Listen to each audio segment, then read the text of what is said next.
Hello everybody and welcome back to another episode of the Director of Football Challenge with Livorno. In today's episode we are going to be playing Sassuolo at home with an opportunity to maybe get 3 points, and as you'll probably be able to tell by the schedule, things haven't been going so hot.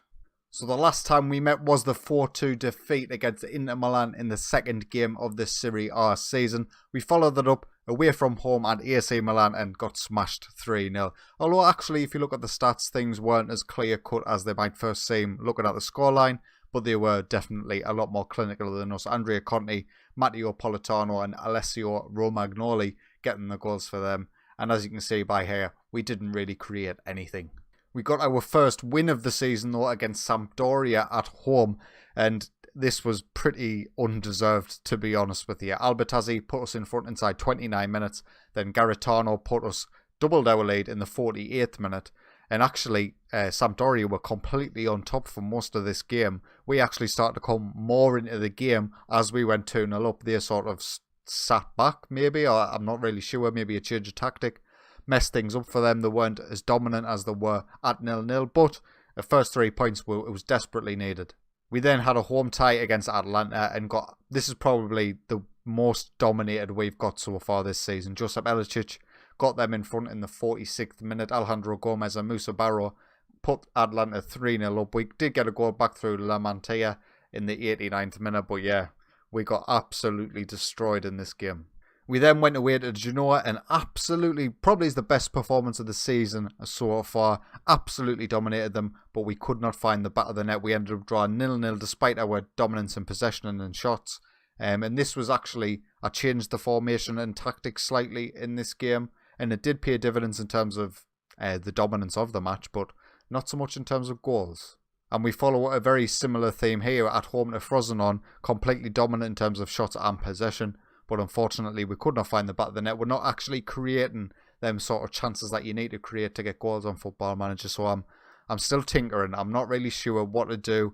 Our old tactic wasn't working so far this season. I really think for that to succeed, you need super talented, well not super talented, but super attacking players who are well-rounded enough to be able to play for 90 minutes. You know, and we don't have that this season. Losing Lorenzo Dickman and having to have Gasparo as an inverted wing-back on that right-hand side really has affected our creativity going forward. So the reason why, like, you'll have a look at this tactic here, we've moved the defensive midfielder up, we've dropped the wing-backs back to a support role rather than the attacking role, because I just want us to be a little more defensively solid after losing the defensive-minded midfielder. Pretty much a lot's kept the same, but with that in mind, it's probably affecting our chances created. So you might see us switch back to our attacking wing backs and just go for goals because we're not scoring at the minute. And this is how the Serie A table looks after them results. We are currently in 16th position on 5 points, 1 win, 2 draws and 4 defeats. Is pretty tough to take. You know, last season we started absolutely fantastically. This season is a little more realistic, I think, to our playing squad and what we can achieve. We do have a game in hand on most of the teams which we're playing today against Sassuolo, so we could rise as high as 13th. So let's get into the match against Sassuolo. And this is the lineup that we're going to go with today. Albertazzi, Bogdan, Giannelli, Gasparo in defence, Agazi, Bucelato, Vaca. Declan Rudd's back in goal, he's recovered from his broken arm. Garitano, Shea Bacassa and La Mantia up front. There's one thing I'm hoping for in this game, it is goals, and hopefully not for Sassuolo, hopefully for us. Last season we did not struggle to score goals, it was mainly conceding goals that we struggled with. This season we're struggling with a little bit of both, so hopefully we can turn it around, we can find the right sort of formula, the right combination of player roles and tactics and suitable positional duties and things like that to really unlock the best out of our players, because if we're going to stop up this season, we really are going to have to do that. The first highlight comes in for us, Garitano with a free kick, goes just over the bar. That would have been a great way to start the game. And this is a similar theme to what's been happening in most games. We are coming fastly towards half time. Looks like Sassuolo might have an opportunity here. Goes over the bar. And we're going to go in 0-0. We are dominating possession. We're not really dominating on shots. But we might have to make some changes at half time to try and unlock this Sassuolo defence. We've changed some things around, moved some people from support to attack, particularly our wing backs, to see if they can give us a bit of width going forward.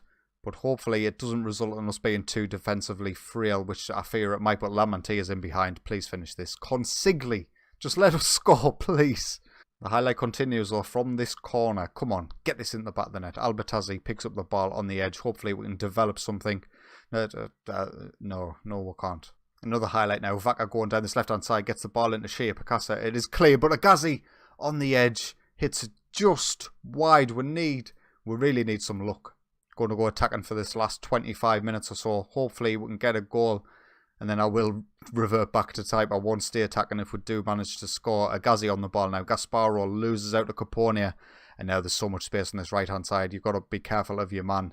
Declan Rudd claims the ball. Kevin Prince Boateng, I have no idea what the thought process was there. There was no players for Sassuolo in the box, so to cross it from that position is a little bit daft as we come forward now. Albertazzi on this left-hand side. Come on, son. He beats his man. Consigli with another great save. That did deserve a goal at the end of it. What a goal that would have been by our left-back, Albertazzi, who, by the way, does not have an attack component in his body. Garitano now on this right-hand side. Decent delivery. Shibakas is there, hits the bar, and it manages to go in. We find ourselves going in 1-0 up in front. I did not expect this highlight to result in anything other than a wasted opportunity. Please let me go off attacking. Don't make me stay on attacking for more than I want to. Garitano with the cross in here. Shibakas, incredibly fortunate for that to go over the line, but I do not care. We find ourselves 1-0 up, and we really need now to see out this game with 20 minutes to go. I was going to make a substitution, then a highlight popped up straight away for Sassuolo. Declan Rudd, what a save that was. Oh man, Alfred Duncan. He equalises for Sassuolo. It's 1-1. Well, that didn't last long at all, did it? Never mind. Free kick for them. A decent save initially. Albertazzi with a very dangerous challenge. And then Declan Rudd completely flops at that second attempt at a save. And we'll find ourselves in the exact same place we were initially. Going to get Domenico Mungo and Tino Parisi on for Bucellado and Albertazzi to see if that can make any sort of difference for us. Garitano, put this in the back of the net. Oh, goes just wide. Another highlight now. Another corner for us. Oh, please feel that was a penalty. It is a penalty. Oh, not VAR. I don't want to see VAR. Penalty. Come on, please. Put this in the back of the net. Vaca steps up. And he puts it in the back of the net. We're 2-1 up. This is it. I'm going defensive. I'm not even watching the highlight. I'm sorry, lads. There's no time for that. We need to completely shut up shop here. And let's not concede again. Right, I've made the tactical changes. I'm not sure if this is actually a highlight or was just playing because I was making the tactical changes. It looks like that might have been the case. 85 minutes, 5 minutes to go. Don't concede. Please, for the love of all that is holy, do not concede. Sassuolo haven't offered anything going forward. Livorno is in behind. What a strike that is. Don't be offside. It is not offside. Oh, VAR. No, not VAR. Has that been disallowed? It is being disallowed. Stupid VAR. Get lost. But you can tell how desperate I am for another 3 points. Ghazi now on the ball. 2 seconds remaining. Referee blow the full-time whistle. And there it is. Livorno 2, Sassuolo 1. A big, big win for us. We need to win our home games against the teams that'll be in and around our sort of position come the end of the season. And we haven't been doing that actually in the last couple of games. Frosinone and Atalanta actually were 2 games where I thought maybe we might get something from. But we managed to get it today against Sassuolo, and that sees us climb to 14th position in Serie A, 4 points above 18th place Empoli now. That's me hope now. Palermo, Entella and Empoli and Frosinone, I would include in that category, seem like teams that might just slip out of the division without much of a fight. That's what I'm hoping for, just to be better than 3 of them. And one thing I wanted to point out actually, just going back towards the director of football chat we had in the last episode, Andrea Gasparo is of course our right back currently. I'd prefer him to play as our left back, but he is our right back. He got a new £24,000 a week contract from our director of football. So he's not scared to splash the money. I mean, this player, he's okay. He's injury prone for a start. He's a decent player from our Serie A sides, which is a worldie in our eyes. £24,000 a week, but we can't sign anybody. I mean, you know, there's a mismatch here. But anyway, looking forward to the next episode. With the way this season is going, I am wanting to bring you games where we do actually have a chance. So the next episode is going to be Cagliari in the beginning of December. Then the episode after that will be the January transfer window. And we'll see if our director of football's woke up a little bit.